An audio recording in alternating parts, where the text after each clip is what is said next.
पिछले सत्र में हमने अध्याय 4 के श्लोक संख्या 23 तक अध्ययन किया था। आज उससे आगे का अध्ययन रहेगा।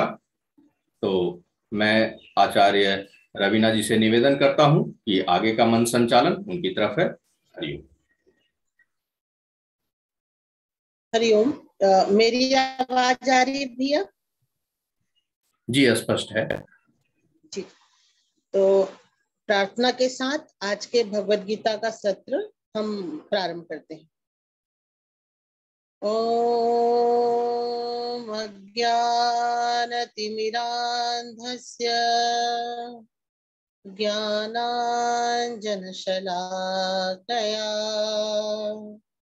चक्षुरोन्मीलितं येन तस्मै श्रीगुरवे नमः। सच्चिदानन्दरूपाय विश्वोत्पत्त्यादिहेतवे तापत्रय विनाशाय श्रीकृष्णाय वयं नमः। वसुदेवं सुतं देवं कंसचाणूरमर्दनं देवकी परमानन्दं कृष्णं वन्दे जगद्गुरुम्।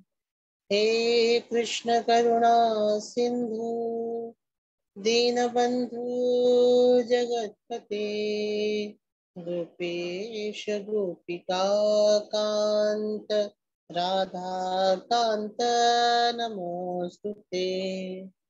तप्त कांचन गौरांगी राधे वृंदावनेश्वरी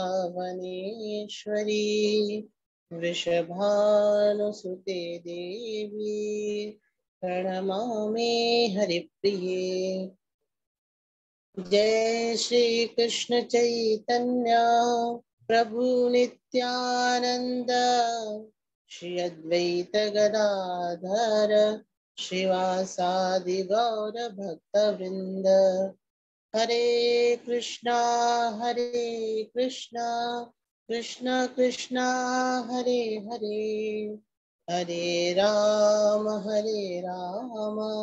राम राम हरे हरे।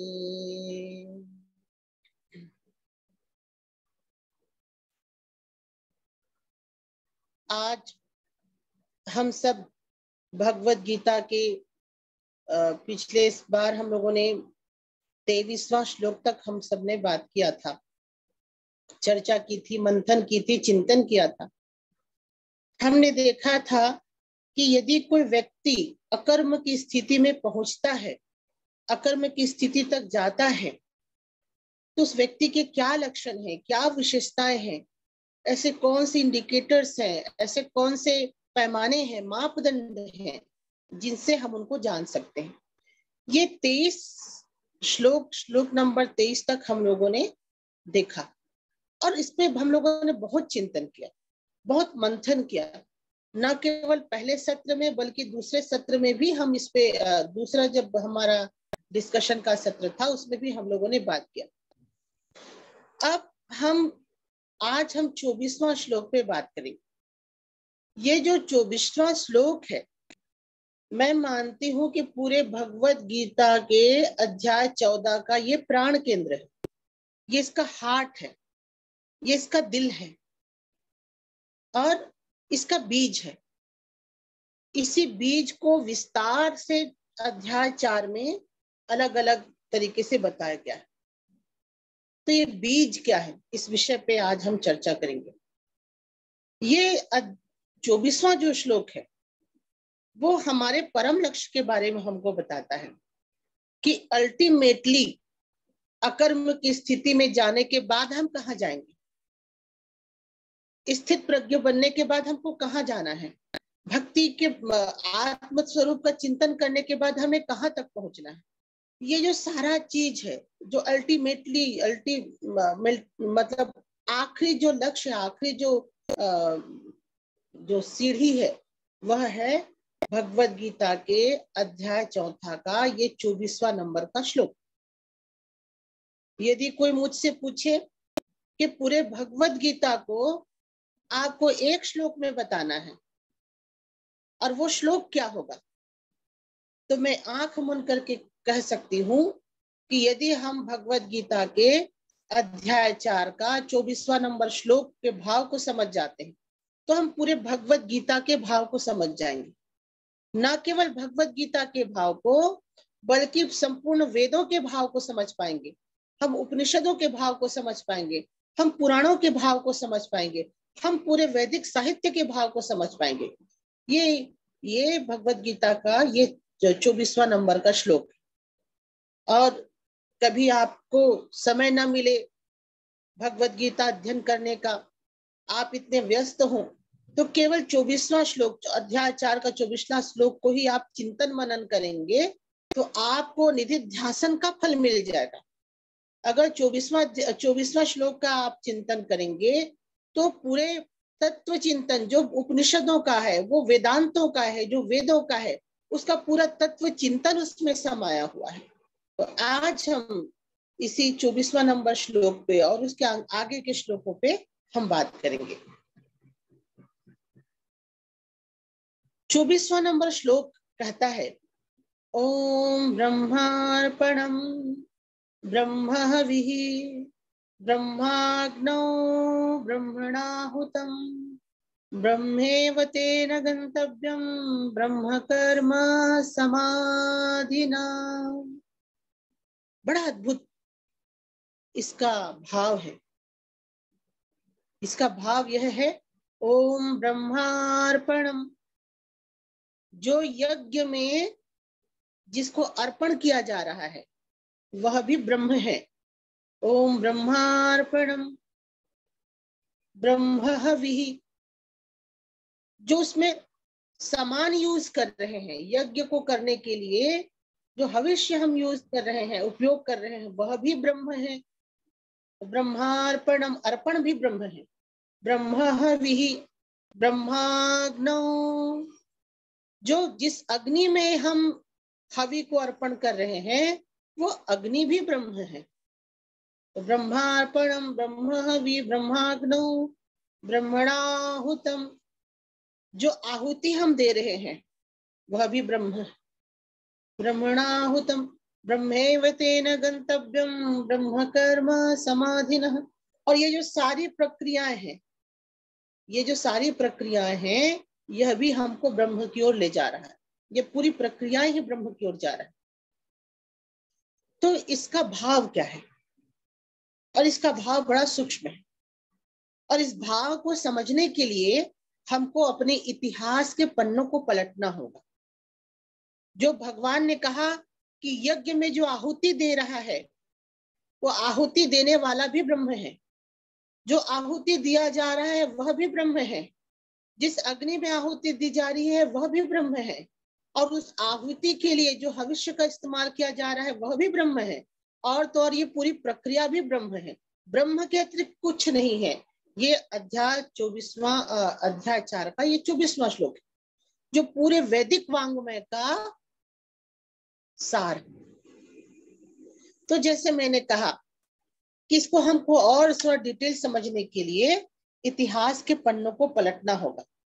हमें उस समय पे जाना होगा जब आदि मानव इस संसार में रहा करते थे। इस यज्ञ के कॉन्सेप्ट को समझना होगा कि समय समय पर यज्ञ का कॉन्सेप्ट कैसे बदला गया, यज्ञ का संकल्पना कैसे बदली गई। जैसे आप समझिए, जो चांदी का सिक्का है, वो जो चांदी का सिक्का है वो गुप्त काल में भी चलता था। चांदी का जो सिक्का है वो मुगल काल में भी चलता था। चांदी का सिक्का है वो अंग्रेजों के काल में भी चलता था। चांदी का सिक्का है वो भारत सरकार के समय में भी चलता था। चारों कालों में, चारों समय में चांदी के सिक्के चलते थे। लेकिन फिर भी चांदी का सिक्का अलग होता था। गुप्त काल का चांदी तो था, पर उसका सिक्का का जो थप्पा था, छाप था, वो बिल्कुल अलग था। उसमें समुद्रगुप्त के पिक्चर लगे हुए थे। मुगल काल में भी चांदी का सिक्का चलता था, लेकिन उसमें मुगल राजा के छाप लगे होते थे। अंग्रेजों के जमाने में भी चांदी का सिक्का चलता था, लेकिन उसमें अंग्रेजों के छाप लगे होते थे। और आज के जमाने में भी चांदी का सिक्का चलता है, लेकिन आज के जमाने में भी आज के सरकार का छाप लगा हुआ है। तो धातु तो एक ही था, पदार्थ एक ही थे, लेकिन समय समय पर उसके जो छाप हैं वो बदलते गए। तो वैसा ही यज्ञ जो है, ब्रह्मार्पणम ब्रह्माहवि ब्रह्माग्नो ब्रह्मणाहुतम ब्रह्मेव तेन गंतव्यम ब्रह्म कर्म समाधिना, इसमें जो यज्ञ के बारे में बताया गया है, ये यज्ञ वैदिक काल में भी था, उत्तर वैदिक काल में भी था, ऋग्वैदिक काल में भी था, सामवेद का रचना हो रहा था तब भी था, और जब भगवत गीता का गायन किया गया तब भी यज्ञ था। पर चारों समय में यज्ञ की जो परिभाषा थी वो बदल गई। जैसे अलग अलग सरकार के समय में सिक्के में छाप जैसा अलग अलग बदल गया, वैसे अलग अलग समय में यज्ञ की जो परिभाषा है, यज्ञ का जो कॉन्सेप्ट है, यज्ञ की जो धारणा है, यज्ञ की जो संकल्पना है, वो सारी चीजें समय समय के साथ बदलती गई। तो जब गीता का गायन हो रहा था, जब भगवत गीता लिखा गया, उस समय यज्ञ का क्या संकल्पना था, उस समय यज्ञ किसे कहते थे, यज्ञ का क्या सोच था, उसको समझने के लिए हमको अपने इतिहास के पन्नों को पलटना होगा। तो जैसे मैं कह रही थी, यज्ञ की शुरुआत कहाँ से हुई? जब इस धरा में आदि मानव रहते थे, आप सभी जानते हैं कि आदि मानव हमारे पूर्वज थे। हम आदि मानव से ही हमारा विकास होते हुए आया है। तो जब आदि मानव इस दुनिया में रहते थे, तो वो जंगलों में रहा करते थे, वो गुफाओं के अंदर रहा करते थे। और जब जंगलों और गुफाओं में रहा करते थे, तो वो प्रकृति को देखते थे, नेचर को देखते थे। आदि मानव देखते थे कि जिस अग्नि से, जिस आग से वो जानवरों के मांस को पकाकर खाते थे और उनको स्वादिष्ट लगता था, वही आग जब जंगल में लग जाता था तो पूरे के पूरे लोग मर जाते थे। आदि मानव देखा करते थे कि जिस पानी को पीने से उनकी प्यास बुझ जाती थी, उनके गले में शीतलता पहुंचती थी, वही पानी जब बाढ़ के रूप में तूफान के रूप में आता था, बाढ़ के रूप में आता था, तो पूरे गांव को बहाकर ले जाता था। आदि मानव देखा करते थे कि जिस हवा को वो सांस ले रहे हैं, जिस वायु के बिना वो रह नहीं सकते हैं, जो वायु उनको जीवन दे रही है, वही वायु जब आंधी के रूप में, बवंडर के रूप में, तूफान के रूप में उनके जीवन में आता था, तो वो जो वायु है उनके गांवों को, उनके घरों को उड़ाकर दूर ले जाता था, लोगों को मार देता था। तो जो आदि मानव हैं, वो प्रकृति को देखा करते थे। उनको लगता था कि आग हमको जीवन भी देता है, लेकिन हमारे जीवन को हर भी लेता है, हमारे प्राण को भी ले लेता है। पानी हमको जीवन भी देता है, लेकिन यदि पानी चाहे तो हमारे प्राण को भी हर लेता है। वायु हमको जीवन देता है, लेकिन वही वायु जब आंधी के रूप में आता था तो लाखों कई लोगों को मार देता था। सूरज की रोशनी से हम सभी जिंदा रहते हैं, पर वही सूरज जब जेठ के महीने में, मई के महीने में परम ताप में जब वो जलता था, तो आदि मानव को लू लग जाता था, उनका तबीयत खराब हो जाता था। तो वो देखा करते थे प्रकृति को, वो देखा करते थे नेचर को, वो देखा करते थे सृष्टि के इन आयामों को, कि ये हमारे जीवन में जब आते हैं तो हमको तो बड़ा सुख देते हैं, हमको तो जीवन देते हैं, पर यही चीज एक समय ऐसा होता है कि यही चीज हमारे जीवन के प्राण को हर लेते हैं। तो तब आदि मानव सोचने लगे कि जरूर इनके अंदर कोई शक्ति है, जरूर ये देवता है, जरूर ये ईश्वर है। और तब जो आदि मानव है अग्नि की पूजा करने लग गए। अग्नि को उन्होंने देवता बनाया और उन्होंने ऋग्वेद में लिखा कि हे अग्नि देवता, आप प्रसन्न हो, क्योंकि जब आप प्रसन्न होते हैं तो हमको स्वादिष्ट स्वादिष्ट भोजन देते हैं। लेकिन जब आप क्रोध में आते हैं, जब आप हमसे रुष्ट होते हैं, तो आप पूरे जंगल को जला देते हैं। इस कारण हे अग्नि देवता, आप हम पर प्रसन्न हो। ऐसा प्रार्थना ऋग्वेद में है। ऋग्वेद में वायु के लिए लिखा गया, वायु देवता के लिए लिखा गया कि हे वायु देवता, आप हम पर प्रसन्न हो, क्योंकि जब आप प्रसन्न होते हैं तो हमको जीवन मिलता है, हमको श्वास मिलता है, हमको ऊर्जा मिलता है। पर हे वायु देवता, जब आप क्रोधित होते हैं, रुष्ट होते हैं, आंधी के रूप में आते हैं, तो आप हमारे गांव के गांव को नष्ट कर देते हैं। इस कारण आप हम पे प्रसन्न हो। आदि मानव ने वायु को भी देवता बना दिया, आदि मानव ने अग्नि को भी देवता बना दिया। उस समय के लोगों ने पानी को भी देवता बना दिया, उनको जल देवता बना दिया गया, वरुण देवता बना दिया गया। वरुण देव के लिए भी ऋग्वेद में प्रार्थना है कि हे वरुण देव, हे मारुत, आप हे वरुण देव, आप हमको रक्षा कीजिए, क्योंकि जब आप हमसे प्रसन्न होते हैं तो हमको शीतलता मिलती है, हमारी प्यास बुझती है। लेकिन जब आप रुष्ट हो जाते हैं, बाढ़ के रूप में जब हमारे जीवन में आते हैं, तब आप हमारे गांव को बहा कर ले जाते हैं।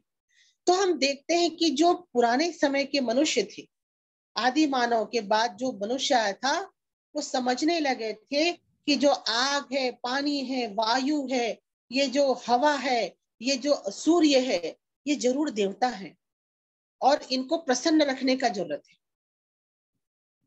तो प्रसन्न कैसे किया जाए, उनको खुश कैसे किया जाए? तो जब एक दिन आदि मानव देखे कि कुछ लकड़ियां जल रही थी और लकड़ी से धुआं उठ रहा था, और जो लकड़ी से जो धुआं उठ रहा था वो आकाश की ओर जा रहा था, वो बादल की ओर जा रहा था, वो अंबर की ओर जा रहा था।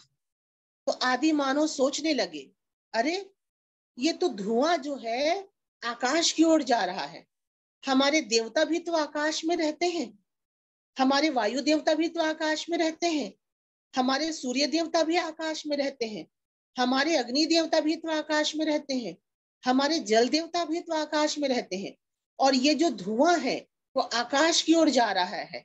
तो क्यों ना हम इस धुएं में अपनी प्रिय वस्तुओं को चढ़ाएं, क्यों ना हम इस धुएं के माध्यम से अपने प्रिय वस्तुओं को देवताओं को समर्पित करें, क्यों ना हम इस धुएं को देवताओं के साथ बात करने के लिए माध्यम बनाए, मीडिएटर बनाए, मीडियम बनाए।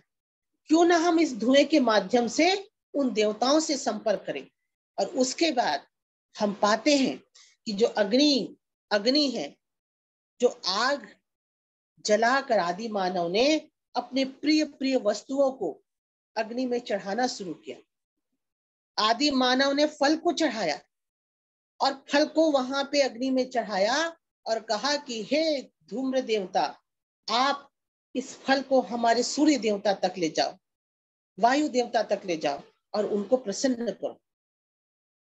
अग्नि में उन्होंने अपने प्रिय वस्तुओं को, अपने अन्न को, अपने सब चीजों को चढ़ाया और धुएं के माध्यम से उन्होंने उस देवी देवताओं की प्रार्थना की।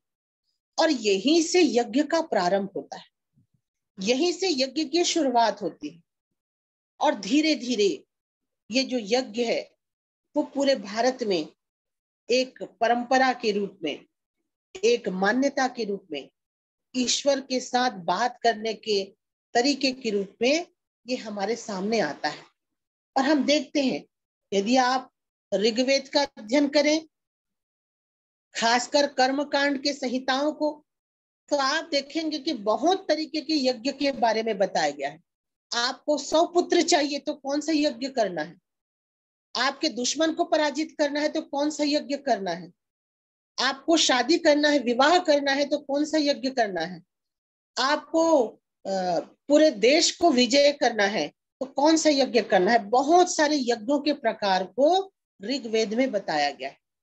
तो यज्ञ की शुरुआत होती है धूम्र के धुएं को देखकर, कि हम धुएं में उस अग्नि में अपने प्रिय वस्तुओं को डालें और वो देवताओं के साथ हम बात करें।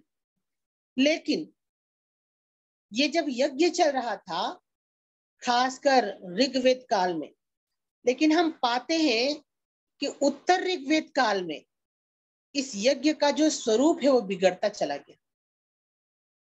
यज्ञ का स्वरूप बिगड़ता चला गया। कैसे बिगड़ता चला गया? अब जो यज्ञ है उसमें लोग पशुओं की बलि देने लग गए, यज्ञ में रक्त चढ़ाने लग गए, पूरा यज्ञ के नाम से लोगों को लूटा जाने लग गया। लोगों को कहा जाने लग गया कि आओ आओ यज्ञ करो, और जब यज्ञ करोगे तभी तुमको सुख मिलेगा, तभी तुमको संतान की प्राप्ति होगी, तभी तुमको धन धान्य की प्राप्ति होगी। तो हम देखते हैं कि उत्तर वैदिक काल में जो यज्ञ का जो स्वरूप है वो बिगड़ता चला गया। लोग यज्ञ में पशु बलि देने लग गए। यज्ञ में पूरा भारत जो यज्ञ परंपरा से कर्म कांड से भर गया। लोगों को कुछ नहीं सूझता था, केवल कर्म कांड करते थे, यज्ञ करते थे, बहुत महंगे महंगे यज्ञ करते थे। यदि आप रामायण का अध्ययन करें, आप महाभारत का अध्ययन करें, तो आप पाएंगे कि कई बार ऐसे यज्ञ होते थे जिसमें लाखों खर्च होते थे, करोड़ों का खर्च होता था, बहुत सारे खर्च होते थे। तो पूरा जो उत्तर ऋग्वेदिक काल है उसमें यज्ञ के यथार्थ स्वरूप को लोगों ने भुला दिया। उस समय यज्ञ के नाम पर पशु बलि देने लगा, पशु बलि होने लगा, यज्ञ के नाम पे कर्म कांड होने लग गया, यज्ञ के नाम पे भोले भाले जनता को जो पुरोहित हैं वो बरगलाने लगे, जो पुरोहित हैं वो पाखंड करने लग गए। तब उस समय क्या हुआ, बहुत सारे जो चिंतक थे, बहुत सारे जो बुद्धिजीवी थे, वो सोचने लगे कि क्या सच में यज्ञ से हमारा कल्याण होगा? क्या कुछ लकड़ियों को जलाकर उसमें पशु बलि देने से, स्वाहा स्वाहा कहने से हमारा कल्याण होगा? ऐसे करके बहुत सारे जो चिंतक हैं, बुद्धिजीवी हैं, इंटेलेक्चुअल लोग हैं, वो सोचना शुरू किए और वो चिंतन करने के लिए गुफाओं में चले गए, जंगलों में चले गए, वनों में चले गए, गह्वर में चले गए और कई सालों तक उन्होंने चिंतन किया। और चिंतन करने के बाद, तपस्या करने के बाद, साधना करने के बाद उन्होंने कहा, वेदाहमेतम पुरुषम महांतम आदित्य वर्ण तमसः परस्तात्। उन्होंने कहा कि हे विश्ववासियों, हे मनुष्यों सुनो, यज्ञ से कोई होने वाला नहीं है। यज्ञ केवल एक नीचे स्तर का चीज है। यदि आपको ईश्वर से मिलना है, ईश्वर से संपर्क करना है, ईश्वर की शक्ति से संपर्क करना है, तो यज्ञ से नहीं ध्यान से होगा, यज्ञ से नहीं ज्ञान से होगा, यज्ञ से नहीं उपासना से होगा, यज्ञ से नहीं साधना से होगा। तब वो फिर आए और लोगों को बताया कि यज्ञ करना परमार्थ के लिए उतना जरूरी नहीं है जितना जरूरी ध्यान करना है, जितना जरूरी साधना करना है, जितना जरूरी साधना में डूबना है। तो ये जो लोग थे जो जंगलों में जाके चिंतन किए और यज्ञ के खिलाफ जिन्होंने विद्रोह किया, इन लोगों को हम लोगों ने ऋषियों के नाम से जाना, मुनियों के नाम से जाना। और ये जो ऋषि मुनि हैं, इन्होंने ही बताया कि कर्म कांड से भी बड़ा ज्ञान कांड होता है। तो हम देखते हैं कि दो प्रकार के लोग वैदिक काल में हो गए थे। कुछ लोग ऐसे थे जो यज्ञ को पकड़ कर रखना चाहते थे, कि वो चाहते थे कि यज्ञ होना चाहिए, कामधेनु यज्ञ, अश्वमेध यज्ञ, इतने पुत्रेष्ठी यज्ञ, इतने सारे यज्ञ, और लोगों को बताने लग गए कि यज्ञ ही सब कुछ है, यज्ञ से ही सब कुछ पाया जा सकता है, यज्ञ से ही देवी देवताओं से संपर्क किया जा सकता है। और उसी समय इस देश में एक दूसरा वर्ग था, एक दूसरा समूह था, जिन्होंने कहा कि यज्ञ से कुछ नहीं होता, होता है साधना से, ध्यान से, उपासना से। और उनका जो ग्रुप का नाम वो ज्ञानी कहलाए, ऋषि मुनि कहलाए। और हमेशा कर्म कांडियों में और ज्ञानियों में झगड़े होने लग गए। कर्म कांडियों में ज्ञानियों में बहस होने लग गया, कर्म कांडियों में और ज्ञानियों में तकरार होने लग गया। और इसी टकरार को कम करने के लिए, ज्ञान कांड और कर्म कांड में सेतु लाने के लिए, ज्ञान कांड और कर्म कांड को समन्वय करने के लिए, ज्ञान कांड और कर्म कांड को मिलाने के लिए भगवत गीता का निर्माण किया गया, भगवत गीता को बनाया गया। भगवत गीता को भगवान श्री कृष्ण ने युद्ध भूमि पे बताया। तो यथार्थ रूप से भगवत गीता ज्ञान कांड और कर्म कांड के बीच में सेतु की भूमिका, एक ब्रिज की भूमिका में। और इसी कारण हम देखते हैं कि भगवत गीता में यज्ञ शब्द का प्रयोग किया गया है, पर यज्ञ शब्द का मतलब कर्म कांड से नहीं है। यज्ञ का मतलब है समर्पण पूर्वक किए जाने वाला कर्म। यज्ञ का मतलब होता है निष्काम भाव से किए जाने वाला कार्य। यज्ञ का मतलब होता है फलाशक्ति और कर्माशक्ति से रहित होकर काम किए जाने वाला कर्म। तो हम देखते हैं कि भगवान श्री कृष्ण ने यज्ञ का शब्द तो लिया, भगवत गीता में बहुत सारे जगहों पे वो यज्ञ यज्ञ कहते हैं, पर यहाँ पे यज्ञ का मतलब कर्म कांड नहीं है। यहाँ पे यज्ञ का मतलब है समर्पण से किया जाने वाला कर्म। तो अब इसी संदर्भ में हमको भगवत गीता के इस चौथे अध्याय के 24वां श्लोक को समझना है। तो भगवान कहते हैं कि आप जो भी कर्म कर रहे हैं, ब्रह्मार्पणम, जो भी आप कर्म कर रहे हैं वह भी ब्रह्म है। जिसके लिए भी आप कर्म कर रहे हैं वह भी ब्रह्म है। और जिस माध्यम से आप कर्म कर रहे हैं वह भी ब्रह्म है। और जो माध्यम जिस पे खड़ा है, टिका हुआ है, वह भी ब्रह्म है। तो क्या ब्रह्मार्पणम, जो यज्ञ में जो अर्पण किया जा रहा है वह भी ब्रह्म है, मतलब जो कर्म में जो कर्म किया जा रहा है वह भी ब्रह्म है। ब्रह्माग्नौ, यज्ञ में जो अग्नि जल रहा है वह भी ब्रह्म है, मतलब जो संसार में जो आपके लिए जिम्मेदारियां नियुक्त की गई है, जिन जिम्मेदारियों को आपके सामने रखा गया है वह भी ब्रह्म है। ब्रह्मणा ब्रह्मार्पणम ब्रह्माग्नो ब्रह्मणाहुतम, इस यज्ञ में जो आहुति दी जा रही है वह भी ब्रह्म है। मतलब आपके सांसारिक कर्तव्यों को करने के लिए आप जिन संसाधनों का प्रयोग कर रहे हैं वह भी ब्रह्म है। ओम ब्रह्मार्पणम ब्रह्माग्नो ब्रह्मणाहुतम ब्रह्मेव ब्रह्मेव तेन गंतव्यम ब्रह्महवि, एक शब्द था ब्रह्महवि। इसका मतलब है कि जो आप खुद जो काम कर रहे हैं, जो काम करने वाला है, सांसारिक दायित्वों को जो कर रहा है वह व्यक्ति भी ब्रह्म है। और ब्रह्माग्नो ब्रह्मणाहुतम ब्रह्मेव तेन गंतव्यम ब्रह्म कर्म समाधि, और जिस प्रयोजन के लिए, जिस लक्ष्य के लिए जो काम किया जा रहा है वह भी ब्रह्म है। तो इसका मतलब यहाँ पे यज्ञ का मतलब होता है आपके पास जो कर्म निर्धारित किए गए हैं वो यज्ञ है। उस कर्म को करने के लिए जो माध्यम है वह भी ब्रह्म है। उस कर्म को जो व्यक्ति कर रहा है वह भी ब्रह्म है। और उस कर्म को करने के लिए जिन संसाधनों का प्रयोग किया जा रहा है वह भी ब्रह्म है। और वो जो कर्म करना है, और कर्म करना क्यों है? क्योंकि हमको उस ब्रह्म तक जाना है। तो ये जो थ्योरी है, ये फिलॉसफी है कि खलविदम ब्रह्म, केवल ब्रह्म है, ब्रह्म के अतिरिक्त कुछ नहीं है। यही जो भाव है भगवत गीता का चौथे अध्याय के 24वां नंबर का श्लोक है। हम कई बार कहते हैं कि हम आत्म स्वरूप को पाना चाहते हैं। आत्म स्वरूप को पाना चाहते हैं, क्या इसका मतलब क्या है? इसका मतलब केवल यह है कि सब आत्मा है, इस चीज को अनुभव करना, इस एकत्व को अनुभव करना। भगवत गीता के अध्याय 4 के 24वां नंबर पे आप पढ़ेंगे ब्रह्माग्नो ब्रह्मणाहुतम ब्रह्मेव तेन गंतव्यम ब्रह्म कर्म समाधि। इसका मतलब क्या हो रहा है? इसका मतलब है कि सब एक ही है।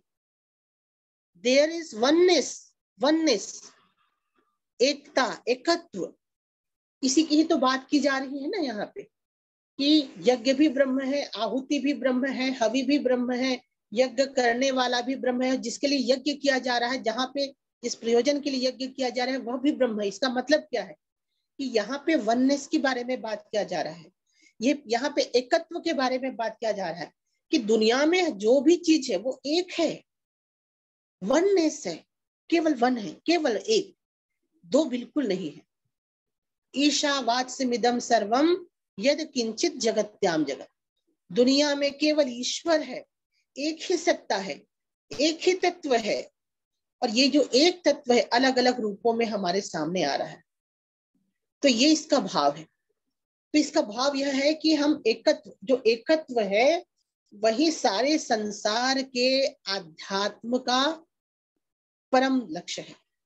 ये जो एकत्व की भावना है यह हमारे दर्शन का परम एक्सप्लेनेशन है, आउटकम्स है। हम लोगों ने, भारतीय परंपरा ने पूरे विश्व को एक बहुत बड़ा योगदान दिया। महर्षि अरविंद कहते हैं, कौन सा योगदान दिया? तो वो कहते हैं कि भारतीय दर्शन, भारतीय परंपरा ने बताया कि हम सब एक हैं, वी आर वन, केवल एकत्व है। और यहाँ पे बिल्कुल कोई दो चीज नहीं है। यही इस 24वां नंबर श्लोक का भाव है। तो जब हम कर्म करते हैं, जब हम कोई भी कर्म करते हैं, तो यदि हम इस भाव से कर्म करें कि जो मैं कर्म कर रहा हूं वह भी ब्रह्म है, जो मैं कर्म करने वाला हूं वह भी ब्रह्म है, जिस माध्यम से मैं कर्म कर रहा हूं वह भी ब्रह्म है, और जिस प्रयोजन के लिए मैं कर्म कर रहा हूं वह भी ब्रह्म है। तो जब हम इस ब्रह्म के भाव से, ब्रह्म भाव से कोई कर्म को कर, ब्रह्म भाव से जब हम कोई कर्म को शुरू करते हैं, तो वह जो भाव है, वह जो चीज है, वो हमको एकत्व की ओर ले जाता है, और इसी एकत्व की हमको साधना करना है। और आपको मैं बता दूं, जब हमारे जीवन में सही मात्रा में एकत्व, सही चीज में जब हम एकत्व को अनुभव करेंगे ना, वननेस को, कि हम एक हैं, तो हम किसी भी व्यक्ति के साथ अपराध नहीं कर सकते, हम किसी भी व्यक्ति को दुख नहीं दे सकते, हम किसी भी व्यक्ति को कष्ट नहीं दे सकते। और इसके लिए मैं आपको एग्जाम्पल बताना चाहूंगी। एक बार दक्षिणेश्वर में स्वामी विवेकानंद श्री रामकृष्ण देव के पास आते हैं, और श्री रामकृष्ण देव को पूछते हैं कि प्रभु ये वननेस क्या है, ये एकत्व का मतलब क्या होता है, मैं समझना चाहता हूं। तब रामकृष्ण देव जी बोले, अरे नरेंद्र, स्वामी विवेकानंद को नरेंद्र कहते थे, तो वो बोले, नरेंद्र, जो ये एकत्व है, हम सब एक हैं, ये जो भाव है बहुत आध्यात्मिक साधना करने के बाद आता है, उसके लिए बहुत साधना करना पड़ता है। तो नरेंद्र कहते हैं कि नहीं नहीं, मैं देखना चाहता हूं ये एकत्व का अनुभव क्या है। और स्वामी विवेकानंद क्या थे, राजनीति के स्टूडेंट थे, तो हमेशा वो बहस किया करते थे कि अरे द्वितीय विश्व युद्ध चल रहा है, फ्रांस को ऐसा करना चाहिए, इंग्लैंड को ऐसा करना चाहिए, ऐसे करने से ऐसा होगा, ब्रह्म समाज जाना चाहिए, दहेज नहीं लेना चाहिए, विधवा विवाह नहीं करना चाहिए, ऐसा करना वैसा करना है। वो बहुत बहस किया करते थे किनसे? श्री राम कृष्ण देव जी से। तो श्री राम कृष्ण देव कहते थे, नरेंद्र, कुछ करने का जरूरत नहीं है, यदि हमारे जीवन में एकत्व की भावना आ गई, हम उस एकत्व के लक्ष्य तक पहुंच गए, हमारे अंदर वननेस का फीलिंग आ गया, तो हमको कुछ करने का जरूरत नहीं है, सारी चीजें ऑटोमेटिक हो जाएंगी, दुनिया की सारी परेशानियां अपने आप खत्म हो जाएंगी। तो स्वामी विवेकानंद को समझ नहीं आता था कि एकत्व की साधना करने से कैसे दुनिया की समस्याएं खत्म हो जाएंगी, कैसे लोग अच्छे हो जाएंगे, ये उनको समझ नहीं आता था। तो एक दिन क्या हुआ, श्री रामकृष्ण देव नरेंद्र को समझाने के लिए एक लीला रचते हैं। क्या होता है कि एक व्यक्ति है, मैदान में जो घास थे, मैदान में घास होते हैं ना, गार्डन होते हैं, तो दक्षिणेश्वर का गार्डन था, उसमें घास थे। तो उस घास को कुदाली से वो निकालने लगा। जो वहां जो गार्डनर था, माली था, वो घास को निकालने लग गया। तो रामकृष्ण देव जी उधर छटपटाने लग गए। तो नरेंद्र एकदम आके परेशान हो गए कि मेरे गुरु को क्या हो गया, वो छटपटा क्यों रहे हैं। और वो देखते हैं कि श्री राम कृष्ण देव की जो पीठ पर घाव के निशान बनने लग गए। तो वो अपने गुरु भाई के पास जाते हैं, स्वामी ब्रह्मानंद के पास। स्वामी ब्रह्मानंद को कहते हैं कि गुरु भाई देखो, हमारे रामकृष्ण देव जी के जो पीठ है वहां पे घाव बन रहे हैं, ऑटोमेटिक घाव बन रहे हैं। ऐसा लग रहा है कि कोई इनको मार रहा है, पीट रहा है, बेदर्दी से मार पीट रहा है। पर वहां तो कुछ नहीं है। जाओ जाओ, मेडिसिन लेके आओ, दवाई लेके आओ, औषधि लेके आओ, काढ़ा बनाओ। स्वामी ब्रह्मानंद कहते हैं जाके देखते हैं। जाने के बाद देखते हैं कि सचमुच श्री रामकृष्ण देव की पीठ में घाव के निशान थे। ऐसा लग रहा था कि कोई किसी व्यक्ति ने अभी उनको जोर जोर से मारा है। तो कहते कि ठाकुर क्या हो गया, रामकृष्ण देव को लोग ठाकुर कहते थे। तो श्री रामकृष्ण देव जी कहते हैं कि जाओ जाओ, उस माली को बोलो, जो गार्डन में जो पौधा है उसको जो कुदाली से निकाल रहे हैं, उस माली को बोलो रोकने के लिए, उसको अभी पौधों को नष्ट मत करे, पौधों को कुछ मत करे।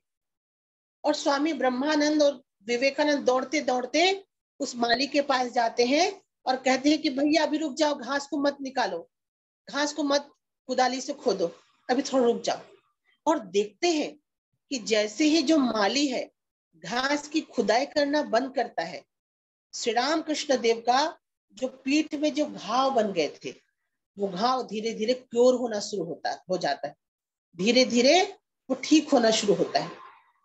तो स्वामी विवेकानंद पूछते हैं कि क्या हो गया, ये क्या चीज था, मुझको समझ नहीं आया। तो श्री राम कृष्ण देव जी कहते हैं यही तो एकत्व की भावना थी। मैं उस घास से अपने अस्तित्व को जोड़ लिया था, मैं उस घास से अपने आप को जोड़ लिया था।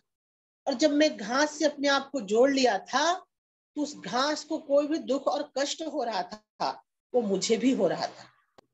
तो नरेंद्र, जब इस तरीके से हम अपने अस्तित्व को दूसरे के अस्तित्व के साथ जोड़ेंगे, जब हम ये मानेंगे कि आप और मैं एक हैं, आप और मैं अलग अलग नहीं है, तो मैं कैसे किसी के ऊपर अत्याचार कर सकता हूँ, मैं कैसे किसी का शोषण कर सकता हूँ, मैं किसी को कैसे टॉर्चर कर सकता हूँ, दुख दे सकता हूँ।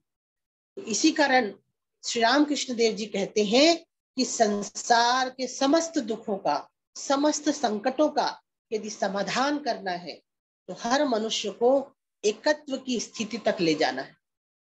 और जब वो एकत्व की स्थिति तक जब कोई व्यक्ति पहुंचेगा, तब वो व्यक्ति कभी भी किसी को दुख नहीं देगा, किसी को कष्ट नहीं देगा, क्योंकि वो जानता है कि वो खुद ही है, आप और मेरे में कोई अंतर नहीं। जो आप है वो मैं हूं, जो मैं हूं और आप हूं। तो मैं क्यों दूसरे को कष्ट दूं, मैं दूसरे का क्यों शोषण करूं, मैं दूसरे से क्यों दुश्मनी रखूं। तो इसी एकत्व की भावना को इस श्लोक में बताया गया है। ओम ब्रह्मार्पणम ब्रह्महवि ब्रह्माग्नो ब्रह्मणाहुतम ब्रह्मेव तेन गंतव्यम ब्रह्म कर्म समाधिनः। कि यहाँ पे जो कर्म हो रहा है वह भी ब्रह्म है, जिसके लिए कर्म कर रहे हैं वह भी ब्रह्म है, जिस माध्यम से आप कर्म कर रहे हैं वह भी ब्रह्म है, जिस व्यक्ति के जिस चीज के लिए आप कर्म कर रहे हैं वह भी ब्रह्म है, जिस प्रयोजन के लिए, जिस लक्ष्य के लिए कर्म कर रहे हैं वह भी ब्रह्म है। अरे इस दुनिया में ब्रह्म और ब्रह्म ब्रह्म के अलावा कुछ भी नहीं है। इस ब्रह्म भाव को, इस एकत्व भाव को, इस अद्वैत दर्शन को समझाने के लिए भगवान श्री कृष्ण ने इस भगवत गीता के 24वें नंबर श्लोक का गायन किया। तो ये भी हमारे लिए एक इंडिकेटर्स है। कैसे इंडिकेटर्स है? कई बार हम समझते हैं कि भैया हम एकत्व में रह के हम स्थित प्रज्ञ हो गए हैं, हम आत्म स्वरूप में होके काम कर रहे हैं, हम निष्काम भाव से काम कर रहे हैं, हम तो फलाशक्ति को छोड़कर काम कर रहे हैं, हम कर्माशक्ति को छोड़कर काम कर रहे हैं। तो भगवान कहते हैं कि ठीक है, आप कर्माशक्ति को छोड़ के काम करो, फलाशक्ति को छोड़ के काम करो, आप किसी भी आसक्ति को छोड़ के काम करो। लेकिन जब तक आपके अंदर ये भाव नहीं है कि मैं भी ब्रह्म हूँ, तुम भी ब्रह्म हो, कर्म करने वाला भी ब्रह्म है, कर्म किया जा रहा है वह भी ब्रह्म है, जिस माध्यम से कर्म किया जा रहा है वह भी ब्रह्म है, जिस प्रयोजन के लिए किया जा रहा है वह भी ब्रह्म है, जब तक ये भाव नहीं है तब तक अगर हम फलाशक्ति कर्माशक्ति से भी कर्म करेंगे तो भी वो साधना की परिपक्व अवस्था नहीं है, परिपक्व कंडीशन नहीं है, परिपक्व स्टेज नहीं है। भगवत गीता में कहीं पे एक जगह पे कहा गया है, विद्या विनय संपन्ने ब्राह्मणे गविहस्तिनि शुनि चैव स्वपाके च पंडिता समदर्शिनः। भगवत गीता में कहा गया है कि जो यथार्थ पंडित होते हैं, जो यथार्थ ज्ञानी होते हैं, वो विद्या विनय संपन्न ब्राह्मण में, शुनि अपवित्र वस्तुओं में, गाय में, बैल में, कुत्ते में, बिल्ली में, सारे जानवरों में एक ही तत्व का दर्शन करते हैं। शुभ में भी अशुभ में भी सब जगह देखते हैं कि मेरे राम है, मेरे कृष्ण है, मेरे शिव है, मेरे ईश्वर है, मेरे गॉड है, एक ही तत्व का दर्शन करते। उनके लिए कोई दूसरा तत्व नहीं है। और जब इस एकत्व की भावना में रहकर आप कर्माशक्ति और फलाशक्ति से कर्म करेंगे तो ही आप आध्यात्म के परम लक्ष्य तक आप पहुंच पाएंगे, उस परम सत्य तक पहुंच पाएंगे। तो हम देखते हैं कि भगवत गीता में बताया गया है कि हमारे जीवन का जो आदर्श है, हमारे आध्यात्मिक साधना का आदर्श क्या है, तो उसको एक ही शब्दों में कहा जा सकता है, उस एकत्व तक पहुंचना। उस एकत्व तक पहुंचना, कौन से एकत्व तक पहुंचना? जहां पर आप और मैं एक हैं। हम आपके बीच में, मेरे बीच में, इस नेचर के बीच में किसी भी प्रकार का कोई अंतर नहीं है, हम सबका अस्तित्व एक है।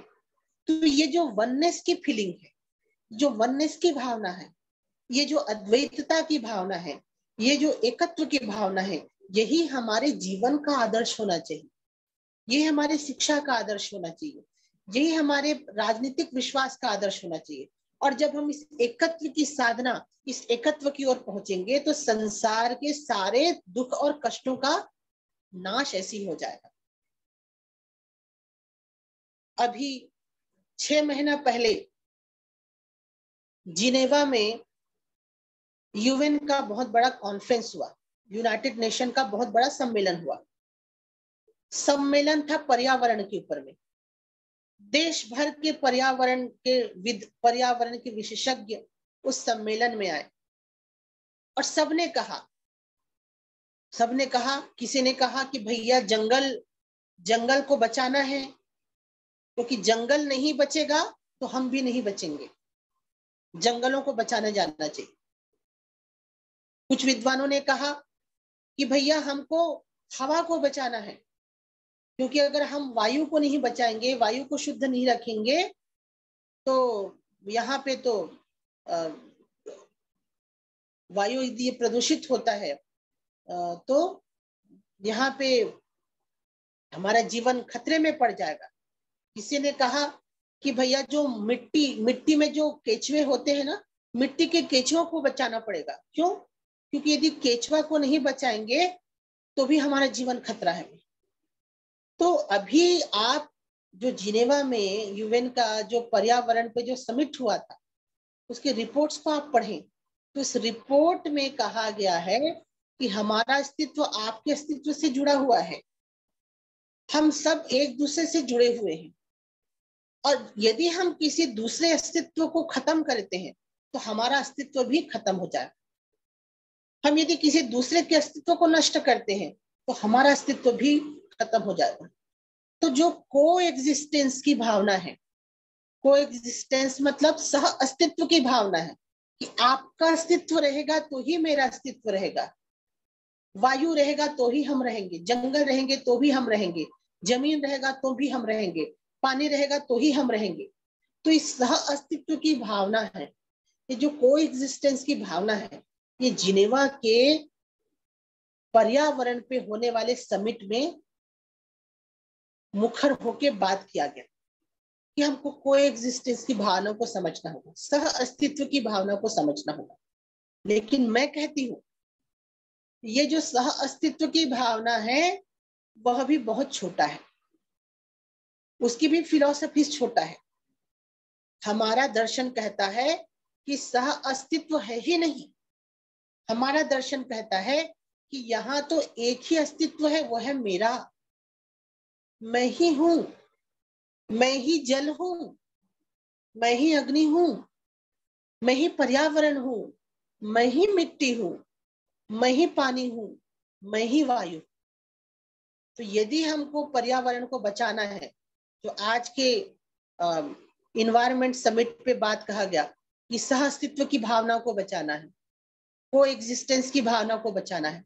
पर हम ये कह सकते हैं, हमारा भगवत गीता कहता है कि को एग्जिस्टेंस की भावना से भी पर्यावरण नहीं बचेगा। पर्यावरण बचेगा वननेस की भावना से, पर्यावरण बचेगा एकत्व की भावना से। क्योंकि को एग्जिस्टेंस की जो भावना है, सह अस्तित्व की भावना है, वह भी कुछ दूर तक जाएगी, बस वहीं रुक जाएगी। पर वननेस की भावना है, एकत्व की भावना है, उसका जो प्रभाव है, उसका जो सामर्थ्य है, उसका जो इम्पैक्ट है, उसका जो आउटकम्स है, वो दिग दिगांतर ब्रह्मांड से भी ज्यादा फैला हुआ है। पर इस आदर्श को, इस दर्शन को बताने वाला एकमात्र हमारा भारतीय वैदिक वांग्मय है। तो हम देखते हैं कि जो एकत्व की भावना है, एकत्व का जो दर्शन है, वो बहुत महत्वपूर्ण दर्शन है। और इस एकत्व के दर्शन को यदि हम अपने सारे सिस्टम पे लाते हैं, चाहे अर्थव्यवस्था हो, राजनीतिक व्यवस्था हो, शिक्षा व्यवस्था हो, चाहे हम कोई नीति, पॉलिसी, नियम, कानून कुछ भी बनाए, यदि उसके पीछे ये को एग्जिस्टेंस की भावना नहीं, सह अस्तित्व की भावना नहीं, वननेस की भावना, वननेस का यदि आदर्श होगा, तो वो जो नीति है, वो जो सिस्टम है, वो ज्यादा पावरफुल होगा, वो ज्यादा इफेक्टिव होगा, वो ज्यादा प्रभावकारी होगा। तो इसी कारण भगवान ने इस वननेस की भावना को, इस एकत्व की भावना को समझाने के लिए कहा कि हे निवासी, हे अर्जुन, तुम फलाशक्ति को छोड़कर कर्म कर रहे हो, चाहे कर्माशक्ति को छोड़कर कर्म कर रहे हो, लेकिन फिर भी तुम्हारी साधना अधूरी है। यदि तुम खुद को, दूसरों को ब्रह्म के भाव से यदि काम नहीं करोगे तो ये ब्रह्म का भाव, ब्रह्म का आदर्श, एकत्व का आदर्श यदि हम पकड़ कर, गांठ कर रखें और दुनिया का काम करें, तो कोई भी हमको, कोई भी व्यक्ति हमको हमारे मार्ग से विचलित नहीं कर सकता। कोई भी हमको हमारे आध्यात्म के रास्ते से विचलित नहीं कर सकता, क्योंकि यही एकत्व का आदर्श ही, एकत्व का जो सिद्धांत है, वही हमारा मूल सिद्धांत है, वही हमारा परम लक्ष्य। तो इसी कारण भगवान इस एकत्व के सिद्धांत को रखने के लिए इस 24वां नंबर के श्लोक का गायन करते हैं। आज मैं भैया से पूछ रही थी कि हमारे जो और भी सीरीज चल रहे हैं उसकी क्या स्थिति है।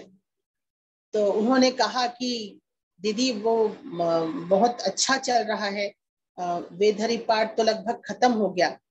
तो मैं सोचने लग गई कि हम तो बहुत पीछे चल रहे हैं।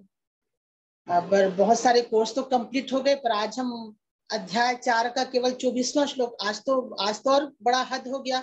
आज तो हम 25वां भी नहीं बढ़ पाए, 24वां में ही अटक गए।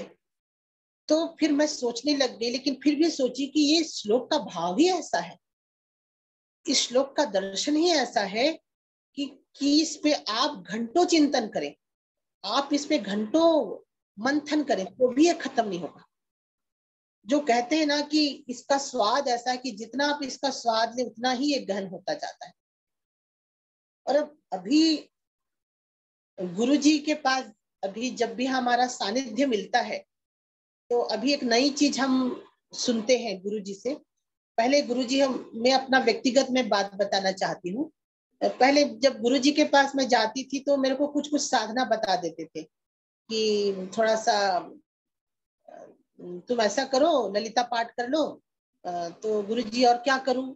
तो बोलते थे रुद्री कर लो, तो कभी शिव लिंग की स्थापना कर लो, ऐसा चलता था। तो फिर मैं एक दिन गुरुजी को पूछी कि गुरुजी ये तो मैं रुद्री पाठ कर रही हूँ, ललिता पाठ कर रही हूँ, और ये तो ठीक है, लेकिन एक्चुअल में मुझको क्या करना चाहिए? तो गुरुजी ने हंसते हुए कहा, एक्चुअल में क्या करना चाहिए मालूम है तुमको? तो मैंने बताइए गुरुजी क्या करना चाहिए? गुरुजी ने कहा चिंतन करना चाहिए। ये चिंतन की प्रक्रिया आपको अपने आदत है, बिहेवियर है, वो आपको अपने जीवन में करना चाहिए। चिंतन करो, गहराई से चिंतन करो, क्योंकि जब हम गहराई से चिंतन करते हैं तो हम उसको अपने पर्सनालिटी में, अपने व्यक्तित्व में उसको डालते हैं। आप देख लीजिए, आपके जीवन में जो भी गहरापन है, जिस चीज को आप बहुत गहराई से समझते हैं, वो आपके साथ जुड़ा हुआ है। चाहे वो कोई भाव हो, कोई वस्तु हो, कोई पदार्थ हो, कोई भी चीज हो, जिसको आप बहुत गहराई से समझते हैं, जिस भाव को, जिस चीज को आप बहुत गहराई से पकड़ के रखें, वो आपके जीवन का हिस्सा है ना। तो इसी कारण जब आप भगवत गीता के भावों को गहराइयों से चिंतन करेंगे, हम गहराइयों से समझ करेंगे, तो वो हमारे जीवन में भी उतरना शुरू होगा। तो आज का जो भाव यही है कि हमको ब्रह्म भाव मतलब उस एकत्व की भाव में, कि मैं और तुम अलग नहीं है, आप और मैं एक है। हमारे अंदर में किसी भी प्रकार का ड्युअलिटी और द्वैत भाव नहीं है। इस ब्रह्म भाव कि हम एक ही है, एक अस्तित्व है, हमारा एग्जिस्टेंस, हमारा जो अस्तित्व एक है। इस भाव को लेके यदि हम कर्म करते हैं, इस भाव को लेके हम यदि संसार में जीते हैं, इस भाव को लेके हम कुछ भी करें, मतलब उस भाव में हम देखें, पुराणों में ये वेबिनार है, शायद इस वेबिनार में मैं इस बात को कहूं तो हो सकता है लोग बोल सकते हैं कि नहीं ये तो असामाजिक बात है, पर मैं आपको बताऊं, हमारे पुराणों में उदाहरण है कि जो गणिकाएं हुआ करती थी, जिनको हम सेक्स वर्कर कहते हैं या प्रोस्टिट्यूट कहते हैं या वेश्याएं कहते हैं, हमने देखा है, आप पद्म पुराण पढ़िए, आप विष्णु पुराण पढ़िए, आप महाभारत पढ़िए, हम देखते हैं कि जो वेश्याएं हैं, गणिकाएं हैं, जो सेक्स वर्कर हैं, वह भी इस ब्रह्म भाव का आश्रय लेकर, इस ब्रह्म भाव की साधना करके मुक्त हो गए। अब हम आपको क्या बताएं, ये भाव ही इतना महत्वपूर्ण है, क्योंकि जब आप ब्रह्म भाव में होकर, ब्रह्म की स्थिति में होकर जब आप कोई कर्म करते हैं, तो धीरे धीरे आपके जितने अनैतिक कर्म हैं, आपके जितने बुरे कर्म हैं, वो धीरे धीरे आपके जीवन से चले जाएंगे। आप जीवन में कब बदल जाएंगे आपको पता नहीं चलेगा। और ये जो एकत्व की भावना है, यह जो ब्रह्म की भावना है कि मैं और आप एक हैं, यही तो हमको जोड़ के रखता है, यही तो हमको बताता है कि हमको प्रेम आदर्श की बात। आज रशिया यूक्रेन पे आक्रमण कर रहा है, कोई देश और किसी पे आक्रमण कर रहा है, हम अंतर्राष्ट्रीय स्तर पर कितना भी हम चर्चा करें कि एक देश दूसरे देश पे आक्रमण नहीं करना चाहिए, ये करना चाहिए, वो करना चाहिए, लेकिन याद रखिए, जब तक हमारे अंदर एकत्व की भावना नहीं आएगी, तब तक ये चीजें नहीं रुकने वाली। हम ये समझते हैं कि हम रशियन हैं, वो यूक्रेनियन है, हम समझते हैं कि हम पाकिस्तानी हैं, हम इंडियन हैं, हम समझते हैं कि ये चाइनीज है, ये भारतीय है। जब तक ये अलग अलग आइडेंटिटी में हम जिएंगे, तो हम एक दूसरे के ऊपर अत्याचार करेंगे, एक दूसरे के साथ मारपीट करेंगे। और जब हम इस आइडेंटिटी में जिएंगे कि मैं और आप एक हैं, हम आपके और हमारे अस्तित्व में कोई अंतर नहीं है, तो जैसे श्री राम कृष्ण देव के पीठ में एक घास को काटने से ही उनके पीठ में निशान पड़ जाता है, तो ऐसे यदि हम ब्रह्म भाव में, एकत्व की भावना में जिएंगे, तो हम भूल के भी किसी व्यक्ति को सपने में भी हम दुख नहीं दे सकते। तो इसी कारण हमको ईश्वर से प्रार्थना करना चाहिए, अपने गुरु के सानिध्य में जाना चाहिए, प्रार्थना करना चाहिए कि हे गुरु, हे ईश्वर, ऐसी कृपा करो कि इस जीवन में हम एकत्व के भावों को हम इस एकत्व का जो भाव है हमारे जीवन में आ जाए। हे ईश्वर, हमें ऐसी शक्ति दो कि हम इस एकत्व की साधना कर सके। हे ईश्वर, हमें ऐसा सामर्थ्य प्रदान करो कि हम ब्रह्म के भाव में जिए, हम ब्रह्म भाव में स्थित हो। और यही भगवत गीता का सार है, भगवत गीता का लक्ष्य है, भगवत गीता का ये परम प्रवचन है, भगवत गीता का ये उद्देश्य है। तो ये हमारा आज का टॉपिक था। आज हमने यही सीखा कि भगवान श्री कृष्ण ने कहा कि जब तक आप एकत्व की भावना में, ब्रह्म की भावना में स्थित नहीं रहते हैं, तब तक कर्माशक्ति और फलाशक्ति के द्वारा किया गया कर्म भी उतना फलीभूत नहीं होगा। तो हमको, जब हम साधना करेंगे तो हमको पूरे एक एक चीजों को, एक टेक्निक को, हर एक चीजों को, हर एक आयामों को भी हमको पकड़ के रखना चाहिए। ये जो साधना का जगत है, इतना आसान नहीं है कि हम लगे और हमको साधना मिल गया। गुरु की आवश्यकता होती है, शास्त्र की आवश्यकता होती है, साधकों की आवश्यकता होती है, मार्गदर्शन की आवश्यकता होती है। तो भगवान श्री कृष्ण ने जितने भी हमको उपदेश दिए हैं, जितना भी हमको इंडिकेटर्स बताए हैं, जितना भी क्राइटेरिया बताए हैं, जितने भी हमको सीमाएं बताए हैं, इन सब चीजों का हमको अध्ययन करना चाहिए, चिंतन करना चाहिए, मनन करना चाहिए, और उनके अनुरूप हमको साधना आगे, हमको अपने साधना में उन सब चीजों को जोड़ना चाहिए। आज से हम इसी ब्रह्म भाव, इस एकत्व भाव को कम से कम यदि हमारे जीवन में ना आए तो इसको मान तो ले। मानने से भी एक बहुत बड़ी उपलब्धि होती है। हम ये मान तो लें कि भैया हाँ, ये ऐसा, ये सही चीज है। और जब मान भी लेंगे ना, तो एक दिन हम वो चीज हमारे जीवन में आएगी। हम कहते हैं ना, हमने कभी देखा है कि हाइड्रोजन और ऑक्सीजन को मिला के पानी बनाया जा रहा है? कहीं पे आपने देखा कि हाइड्रोजन के एक अणु और ऑक्सीजन के दो हाइड्रोजन के एक परमाणु और ऑक्सीजन के दो परमाणु मिलकर पानी बनते हैं? किसी ने बनाते हुए आपको देखा क्या? नहीं, किसी ने नहीं देखा। हमको नैसर्गिक, नेचुरल रूप से पानी मिलता है, पर लोगों ने कहा कि पानी हाइड्रोजन और ऑक्सीजन के मेल से बना है, तो हम माने।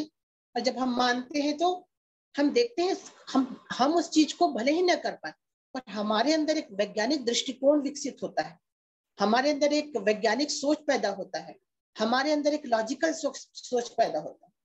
तो भले ही हमारे जीवन में इस एकत्व की बात नहीं आए, हम मान भी लें कि रशियन यूक्रेन एक व्यक्ति है, पाकिस्तानी भारतीय एक है, आप गोरे काले एक हैं, पृथ्वी जल हम एक हैं, ये सारी दुनिया और मैं एक हूँ। यदि हम इस भाव को भी मान लें तो हम वैश्विक लेवल पे जिएंगे। हमारे शास्त्रों में कभी किसी देश के बारे में नहीं कहा गया, हमारे शास्त्रों में कहा गया वसुधैव कुटुंबकम। कितनी बड़ी बात। भारत कुटुंबकम नहीं कहा गया, आर्यावर्त कुटुंबकम नहीं कहा गया। कभी कहा गया? नहीं कहा गया। हमारे शास्त्र में कहा गया वसुधैव कुटुंबकम। ये पूरी वसुधा, ये पूरा पृथ्वी है, वह हमारा कुटुंब है। चाहे वो अमेरिका हो, रूस हो, यूक्रेन हो, पाकिस्तान हो, अफगानिस्तान हो, चाइना हो, भारत हो, ये हमारा कुटुंब है, हमारा परिवार है। और जब इस भाव को लेके पूरे मनुष्य, पूरे लोग, हर लोग जब जिएंगे तो किसी के ऊपर अत्याचार और शोषण नहीं होगा। इसी कारण भगवान कहते हैं कि इसी एकत्व के भाव से, इसी ब्रह्म भाव से हमको जीना है। तो इस श्लोक का एक बार फिर से मैं गायन करूंगी। ओम ब्रह्मार्पणम ब्रह्म हविः ब्रह्माग्नौ ब्रह्मणाहुतम ब्रह्मेव तेन गंतव्यम ब्रह्म कर्म समाधि। कि यज्ञ भी ब्रह्म है, यज्ञ में जल रही अग्नि भी ब्रह्म है, यज्ञ में जो आहुति दिया जा रहा है, आहुति के लिए जो सामान यूज किया जा रहा है वह भी ब्रह्म है, उसमें जो आहुति डल रही है वह भी ब्रह्म है, जो आहुति जो डाल रहा है जो व्यक्ति वह भी ब्रह्म है, और जिस प्रयोजन के लिए जो यज्ञ रचा जा रहा है वह भी ब्रह्म है। सर्वविदम, सब चीज ब्रह्म है। तो ये भाव है, और इसी भाव के साथ आज हम इस सत्र का समापन करेंगे। अगले सत्र में हम इस पे चर्चा करेंगे, और हम प्रार्थना के साथ इसी पे इस सत्र को खत्म करते हैं। ओम पूर्णमदं पूर्णात् पूर्णमुदच्यते पूर्णस्य पूर्णमादाय पूर्णमेवावशिष्यते। ओम शांति शांति शांति।